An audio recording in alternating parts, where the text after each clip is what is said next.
Hello everyone, and welcome to this video. In this video, we are going to be looking at Shadow Gangs for the Sega Dreamcast. Now, I've already done a review for the PC edition of the game, and as such, this means that I am going to be doing things a little bit differently in this review, and streamlining things a little bit, rather than just retracing old ground and stuff that I've already covered with the PC review. I will be adding a link in the description below for the PC review if you are wanting to see that, and get more info on the game, such as characters, gameplay, graphics and such. In this review, we're just going to be focusing on the Dreamcast port itself. So with that being said, how is the port?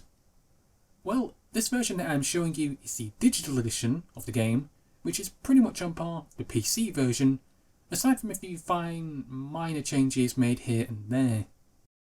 The digital and physical releases are both the same, it's just that with the digital version, you'll be able to transfer the game to your Dreamcast if it's been modded to use an SD card reader.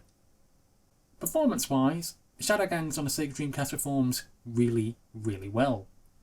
I'm actually quite surprised because I know a few things were changed in order to get the port done, and that a couple of sacrifices were made, but in all honesty, if you didn't know about them in the first place, then you just wouldn't really see them anyway.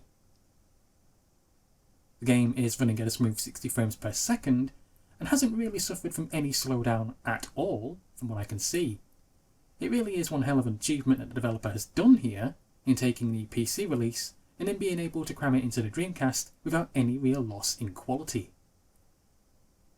It's also one hell of an achievement for the Dreamcast console itself, because at long last, after all these years, the Dreamcast now has what feels like a true Shinobi game on the system, which it was missing. There really isn't much else to say in this review, because as I said earlier, I really don't just want to be retracing old steps that I've already said about the game, with its graphics, story and whatnot, because I have already said this with the PC review, and if you do want to know more details about that, I will leave a link in the description, and because of that, I'm not going to go into massive amounts of detail on it in this video, because it is just me retracing old steps. The port is an excellent port, and runs and handles just like the PC edition. So, if you do want a Shinobi style 2D ninja action game on your Sega Dreamcast, then you have to own this one. Well, that's it for this review guys, thank you for listening, thank you for watching, and please subscribe.